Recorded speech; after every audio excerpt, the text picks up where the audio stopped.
எல்லோருக்கும் வணக்கம் நண்பர்களே. இந்த கடகராசி என்பவர்களை பற்றி தான் இந்த வீடியோ. கடகராசியில் பிறந்தவர்கள் இந்த 2026 ஏப்ரல் 14 தமிழ் வருட பிறப்பு பிறக்க போகுது. அதில் எந்த அளவுக்கு இருக்க போகுது, அவங்களுக்கு எந்த அளவுக்கு மாற்றங்கள் இருக்க போகுது, உள்ளுணர்வுகள் எப்படி இருக்க போகுது, குடும்பம் எப்படி உருவாக போகுது, அதோட தொழில் முன்னேற்றம் எப்படி இருக்க போகுது அப்படிங்கிறது எல்லாமே இந்த வீடியோவில் நம்ம பார்க்க போகிறோம். கிரகநிலையோட அடிப்படையிலிருந்து உங்களுடைய வாழ்க்கையில் என்ன நடக்க போகுது, தொழில் பணியிடம் அப்படிங்கிற எல்லா விஷயத்தையுமே இப்போ நம்ம பார்க்க போகிறோம். சரி, நம்ம வீடியோக்குள்ளே போகலாம். நிறைய பேர் கஷ்டப்பட்டவங்க தான் ஜாதகம் பார்ப்பாங்க அப்படிங்கிறது நிறையா பேர் தெரியும். ஆனால் இந்த கடகராசிக்காரர்கள் எவ்வளோ கஷ்டத்தில் இருந்தாலும் அவங்க உழைப்பை மட்டுமே பார்த்துட்டு இருக்கிற ஒரு ராசி.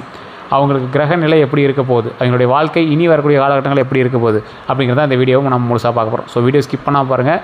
பல ஒரு சுவாரஸ்யமான சம்பவங்கள் கடவுளாக உங்களுக்கு இந்த வீடியோ கண்ணில் காட்டியிருக்காரு அப்படிங்கிறத மைண்டில் ஞாபகம் வச்சுட்டு பாருங்கள். நிறைய பேர் தனிப்படையான ஜோதிடம் பார்க்கணும் அப்படின்னு ஆசைப்பட்றீங்க. தயவுசெய்து நான் நம்பர் கீழே கொடுத்துருக்கேன். உங்களுக்கு வெயிட் பண்ணுறதுக்கான ஆர்வம் இருந்தால் பாருங்கள். அப்படி இல்லை அப்படிங்கிறவங்க உங்களோட லோக்கலில் கூட நீங்கள் ஜோதிடம் பார்த்துக்கலாம். காரணம் என்ன அப்படின்னா, நீங்கள் ஃபோன் பண்ணிங்க அப்படின்னா அப்பாயின்மெண்ட் கொடுத்து தான் உங்களுக்கு வந்து கொடுப்பாங்க. அதே போல் வெளிநாட்டில் இருக்கிறவங்களாக இருக்கட்டும், யாராகட்டும், கீழே இருக்கக்கூடிய நம்பர் மூலமாக நீங்கள் வந்து கான்டாக்ட் பண்ணி பேசி தெரிஞ்சுக்கலாம். இந்த ராசிக்கு இப்போ நம்ம அவுட்லைன்லேருந்து அவங்களோட வாழ்க்கையிலேருந்து ஃபுல்லாகவே தெரிஞ்சுக்க போகிறோம். சார், நிறைய பேருக்கு நிறைய கஷ்டங்கள் இருக்கும். ஒவ்வொரு வகையான கஷ்டங்கள் ஒவ்வொரு கடகராசி என்பவர்களும் இருக்கும். சார், கடகராசினாவே பொதுவானது தானே, அதில் என்ன பிரித்து பேசுகிறீங்க அப்படின்னா, கடகராசி மட்டும்தாங்க பொது. அதுக்குள்ளே நிறையா விஷயங்கள் இருக்குது. அதாவது தசாபுத்தி இருக்குது, அதுக்குள்ளே நட்சத்திரங்கள் இருக்குது, அதுக்குள்ளே நீங்கள் பிறந்த லொக்கேஷன் இருக்குது, லக்கினம் இருக்குது, இது மாதிரி நிறைய இருக்குது. அதுக்கு தகுந்த மாதிரி தான் உங்களோட லைஃப் வந்து மாற்றங்கள் இருக்கும். சரி, இந்த ராசி கடகராசினோட கிரகநிலை அமைப்பு இந்த ஆண்டு முக்கியமாக உங்களுக்கு குரு, சனி, ராகு, கேது இதுதான் வந்து உங்களுக்கு லைனில் இருக்கக்கூடிய ஒரு அற்புதமான காலகட்டத்தினுடைய கிரக அமைப்புகளாக இருக்குது. இதில் குரு அதிர்ஷ்டம் வளர்ச்சியை தரும், சனி வந்து கட்டுப்பாடு சோதனை தரும், ராகு வந்து எதிர்பாராத மாற்றங்களை உங்களுக்கு தரும், கேது வந்து ஆன்மீக வளர்ச்சியை தரும். ஆன்மீகம் சம்மந்தப்பட்ட நிறையா வளர்ச்சிகளை உங்களுக்கு கொடுக்கும். இங்கே இருக்கக்கூடிய அனைத்தும் உங்களுடைய வாழ்க்கையில் பல பகுதிகளை வந்து பாதிக்கக்கூடியதாகவும் இருக்கும், அதில் மாற்றி அமைக்கக்கூடியதாகவும் இருக்கும். குறிப்பாக குருவினுடைய அனுகூலம் காரணமாக நீண்ட நாள் ஆசைகள் நிறைவேறக்கூடிய வாய்ப்பு இந்த டைம் உங்களுக்கு அதிகமாகவே இருக்குது. சரி சார், இவங்களுக்கு தொழில் பணியிடம், அதாவது தொழில் பணியிடம், நீங்கள் ஏதாவது வேலைக்கு போகிறீங்க அல்லது நீங்களாக ஒரு தொழில் வச்சுருக்கீங்க அப்படின்னா உங்களுக்கு எப்படி இருக்க போகுது? வேலை செய்கிறவங்களுக்கு புதிய வாய்ப்புகளும் புதிய உயர்வும் கண்டிப்பாக கிடைக்குங்க. வெளிநாட்டு தொடர்பான வேலை வாய்ப்புகள் அதிகமாகவே இருக்குது. சிலருக்கு வேலை மாற்றம், சிலருக்கு புதிய துறைக்கு மாற்றம் இருக்கும்.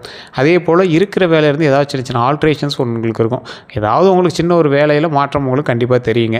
அதே போல் முக்கியமாக நீங்கள் வந்து சனியினுடைய ஆற்றல் காரணமாக அதிக உழைப்பு தேவைப்படும். நீங்கள் செய்யக்கூடிய இடத்துல நார்மலை விட கொஞ்சம் அதிகமாக வேலை வந்து உங்களுக்கு இழுக்கும், உழைப்பு கொஞ்சம் அதிகமாக போடுற மாதிரி இருக்கும்.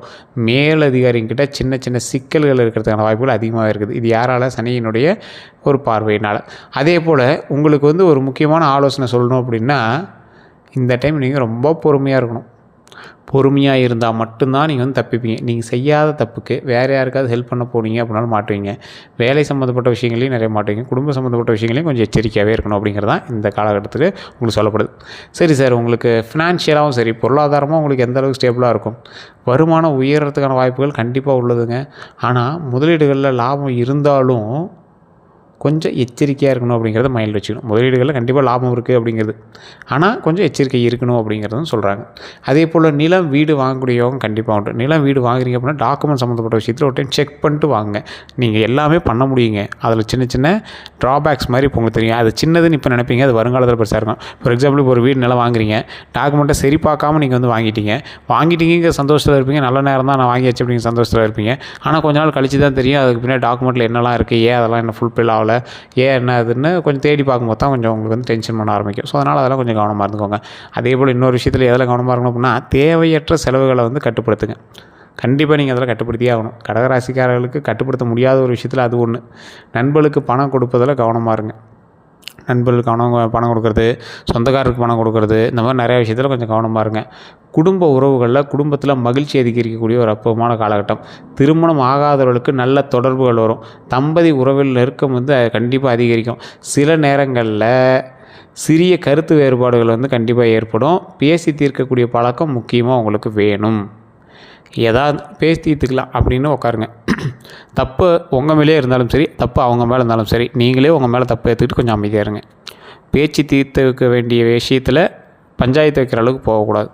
கூட யாரோ ஒரு 4 பேர் இருக்கான், நான் சரி பண்ணி வைக்கிறேன்பா அப்படின்னா, நீ அங்கேயே இல்லை நாம் சரி பண்ணிக்கிறோம் அப்படின்னு நீங்களே பேசி தீர்த்துக்கோங்க.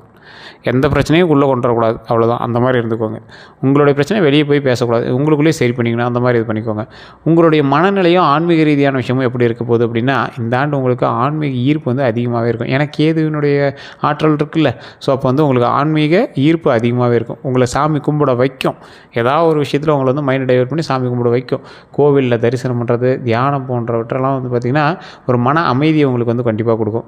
குறிப்பாக அம்மன் கோயில் வழிபாடு சிறந்த ஒரு வழிபாடாக இருக்கும். அம்மன் கோயில் வழிபாடெலாம் உங்களுக்கு வந்து ஒரு மிகப்பெரிய ஒரு மாற்றத்தை கொடுக்கும் அப்படின்னு சொல்லலாம். அம்மன் வழிபாடுங்கிறது எது துர்க்கை அம்மன் வழிபாடு. எந்த கோயில் நீங்கள் அம்மன் வழிபாடு போனீங்க அப்படின்னாலும் ஒரு அருமையாக இருக்கும். கோபமாக இருக்கக்கூடிய அம்மன் கிட்ட போனீங்க அப்படின்னா உடல் ரீதியான உபாதைகள்லேருந்து நீங்கள் வந்து தப்பிக்கலாம், பல தடைகள்லேருந்து தப்பிக்கலாம், எச்சரிக்கையாக இருக்க சில விஷயங்களில் எதிரிகள்கிட்ட தப்பிக்கலாம்.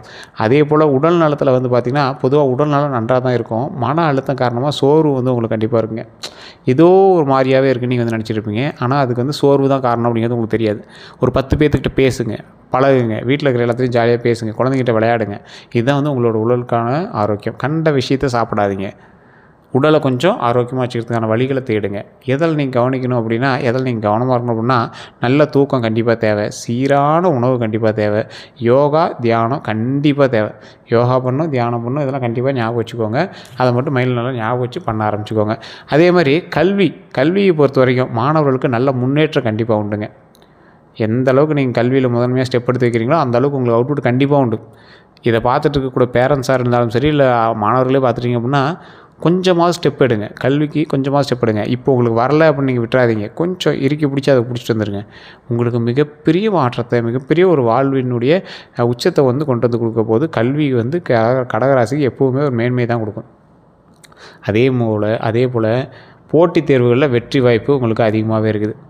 போட்டித் தேர்வுகளில் எக்ஸாம் எழுதுறீங்க அப்படின்னா இனி வரக்கூடிய காலகட்டங்களில் உங்களுக்கு நல்ல ப்ளஸ் பாயிண்ட் இருக்குதுங்க. 2027 ஏப்ரலுக்கு மேலே உங்களுக்கு நல்லா இருக்குன்னு உங்களுக்கே தெரியும். நிறைய பேருக்கு சொல்லியிருக்காங்க. இது வரைக்கும் பட்ட கஷ்டத்துக்கான வாய்ப்பு அப்பயாவது உங்களுக்கு வந்து ஒரு நல்ல பலன்களாக நல்ல வாழ்க்கை தரும் அப்படிங்கிறது தான் வெயிட் பண்ணிடுவீங்க. கண்டிப்பாக அதுக்கு நன்மை உண்டு. கவனம் செலுத்துனீங்க அப்படின்னா அதிக சாதனை வந்து கண்டிப்பாக இருக்குங்க. எந்த அளவுக்கு கவனம் செலுத்துறீங்களோ அந்த அளவுக்கு வந்து அதிக சாதனை வந்து உங்களுக்கு கிடைக்கும். முன்னாடியே சொன்னது தான், எந்த அளவுக்கு நீங்கள் ஸ்டெப் எடுக்கிறீங்களோ அந்தளவுக்கு ஸ்டெப்புக்கான அவுட்புட் கண்டிப்பாக கிடைக்கும். அதே போல் பயணங்கள் அப்படின்னு பார்த்திங்கன்னா வெளிநாடு அல்லது தூரத்து பயணங்கள் கண்டிப்பாக உண்டு. இருந்தாலும் வெளிநாட்டு பயணங்களும் கொஞ்சம் எச்சரிக்கையாக இருக்கணும். தொழில் மற்றும் ஆன்மீக பயணங்களும் கண்டிப்பாக உண்டு. வெளியில் ஏதாவது லோக்கலில் கூட நீங்கள் போய்ட்டுருவீங்க, மாநிலத்துக்குள்ளேயே கூட வெளியே கோயில்களுக்கு போய்ட்டு அப்படிங்கிற மாதிரி போய்ட்டுருவீங்க. ஸோ கண்டிப்பாக அந்த மாதிரி எந்த கோயில்களுக்கு போய்ட்டு இருந்தீங்கனாலும் உங்களுக்கு ஒரு நல்ல வாய்ப்புகள் தான், நல்ல ஒரு மன நிம்மதி கிடைக்கும், ஆற்றல் கிடைக்கும். உங்களுக்கு எதெல்லாம் ரொம்பவே கொஞ்சம் எச்சரிக்கையாக இருக்குது, சவால்களாக இருக்கும் அப்படின்னா வேலையில் இருக்கக்கூடிய அழுத்தம். உங்களை பக்கத்தில் இருக்கிறவனே இது தேவையில்லாமல் டென்ஷன் பண்ணுவான். அவன் பெரிய உங்களை விட ஹெட் ஆளாக இருக்காது, அவன் சம ஆளாக இருப்பான், ஆனால் அவன் உங்களை டென்ஷன் பண்ணுவான். மனக்குழப்பம் உங்களுக்கு இருக்கிற வாய்ப்புகள் அதிகமாகவே இருக்குது. அதெல்லாம் கொஞ்சம் சரி பண்ணிக்கோங்க. சில எதிர்பாராத செலவுகள்லேருந்து கொஞ்சம் தப்பிக்கிறதுக்கான வழியை பாருங்கள்.